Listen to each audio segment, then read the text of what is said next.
اعوذ باللہ من الشیطان الرجیم بسم اللہ الرحمن الرحیم وَيَسْأَلُونَكَ عَنِ الرُّوحِ قُلِ الرُّوحُ مِنْ أَمْرِ رَبِّي وَمَا أُوتِيتُم مِّنَ الْعِلْمِ إِلَّا قَلِيلًا وَلَئِن شِئْنَا لَنَذْهَبَنَّ بِالَّذِي أَوْحَيْنَا إِلَيْكَ ثُمَّ لَا تَجِدُ لَكَ بِهِ عَلَيْنَا وَكِيلًا إِلَّا رَحْمَةً مِّن رَّبِّكَ إِنَّ فَضْلَهُ كَانَ عَلَيْكَ كَبِيرًا۔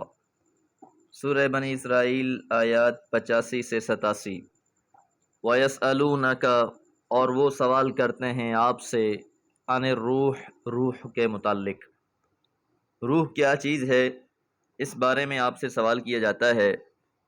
حدیث مبارکہ میں آتا ہے کہ یہودیوں نے بھی آپ سے یہی سوال کیا روح کے بارے میں، اہل مکہ نے بھی آپ سے یہی سوال کیا کہ یہ روح کیا چیز ہے جو ہر جاندار کے اندر ہے، جب تک کہ اس میں سموئی رہتی ہے اس کا تعلق زندگی سے جڑا رہتا ہے، اور جیسے ہی اس روح کا ناطہ جسم سے کٹتا ہے زندگی ختم ہو جاتی ہے۔ اس روح کے بارے میں یہ آپ سے سوال کرتے ہیں۔ قل کہہ دیجئے، الروح من امر ربی، روح تو میرے رب کا ایک حکم ہے۔ وما اوتیتم اور نہیں دیا گیا تمہیں من العلم علم میں سے الا قلیلا مگر انتہائی تھوڑا۔ روح کو سمجھنا انسان کے بس کی بات نہیں ہے۔ اللہ تعالیٰ نے انسانوں کو تخلیق کرنے سے پہلے عالم ارواح میں تمام کی تمام روحوں کو جمع کیا۔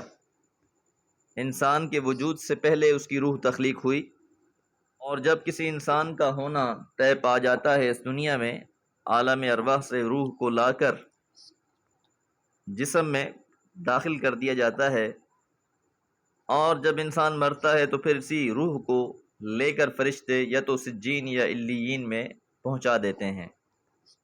بعض مفسرین نے یہاں روح سے مراد وحی بھی لی ہے کہ قرآن مجید میں بعض مواقع پر روح کا معنی وحی بھی ہے، جیسے ينزل الملائکۃ بالروح من امرہ علی من یشاء من عبادہ، کہ وہ اتارتا ہے فرشتوں کو روح کے ساتھ اپنے امر میں سے جن پر چاہتا ہے اپنے بندوں میں سے۔ یلقی الروح من امرہ علی من یشاء من عبادہ، وہ اپنے بندوں میں سے جس پر چاہتا ہے روح القاء کرتا ہے، اور اپنے امر میں سے تاکہ وہ لوگوں کو ملاقات کے دن سے ہوشیار کر دے۔ سورہ مومن۔ وَلَئِن شِئْنَا اور اگر ہم چاہیں، لَنَذْهَبَنَّ تو ہم سلب کر لیں، بِالَّذِي أَوْحَيْنَا وہ جو ہم نے وحی کیا ہے، إِلَيْكَ آپ کی طرف۔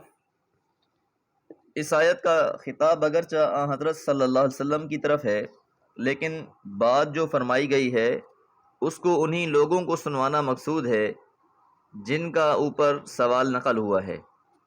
یعنی یہ وحی کی حالت اور کیفیت تو تمہارے لیے بالکل ہی ایک اضطراری کیفیت اور حالت ہے، جس میں تمہارے اختیار اور ارادہ اور تمہاری خواہش اور کوشش کو کوئی دخل نہیں ہے۔ نہ اس کو اپنے ارادے سے لایا جا سکتا ہے اور نہ ہی اپنے ارادے سے روکا جا سکتا ہے۔ ہاں، اگر اللہ تعالیٰ چاہے تو اس کو سلب کر لے، تو پھر کسی کو کوئی طاقت نہیں ہے کہ وہ اللہ سے واپس لا سکے۔ اس لیے فرمایا وَلَئِن شِئْنَا اور اگر ہم چاہتے، لَنَذْهَبَنَّ تو ضرور سلب کر لیتے، بِالَّذِي أَوْحَيْنَا اس میں سے جو ہم نے وحی کیا ہے، إِلَيْكَ آپ کی طرف، ثم پھر لا تجدو آپ نہ پائیں، لکا اپنے لیے، بہی علینا ہمارے مقابلے میں، وکیلا کوئی بھی مددگار۔ کہ اگر اللہ تعالیٰ وحی کا سلسلہ منقطع کر دے تو پھر کوئی اور ایسی ہستی نہیں ہے اس کائنات کے اندر کہ اس وحی کے سلسلے کو دوبارہ جوڑ دے۔ یہ تو محض اللہ کا فضل ہوتا ہے، اللہ تعالیٰ جس کو چاہتا ہے اپنے بندوں میں سے چن لیتا ہے اور اس پر اپنا کلام، اپنی وحی نازل فرماتا ہے۔ اس لیے فرمایا الا رحمتا من ربک، مگر کہ یہ رحمت ہے آپ کے رب کی طرف سے۔ ان فضلہ اور یقیناً اس کا فضل، کان علیک کبیرا آپ پر بہت بڑا ہے۔ تو یہ محض اللہ تعالیٰ کا تصرف غیبی ہے جس سے یہ چیزیں حاصل ہوئی ہیں، اور صرف اللہ کا فضل ہے جس سے اس نے آپ کو سرفراز کیا ہے، اور اس میں شبہ نہیں کہ آپ کے رب کا فضل آپ پر بہت ہی زیادہ ہے۔ یہ فضل چاہے خاتم النبیین کی صورت میں ہو، چاہے امام الانبیاء کی صورت میں ہو، چاہے شافی محشر کی صورت میں ہو، آپ کے لیے بہت سے ایسے اعزازات اور اکرامات ہیں جو باقی انبیاء کے لیے بھی نہ تھے۔ دعا ہے اللہ تعالیٰ رسول اللہ صلی اللہ علیہ وسلم سے سچی محبت اور آپ کی اطاعت نصیب فرمائے۔ وما علیہ الا البلاغ۔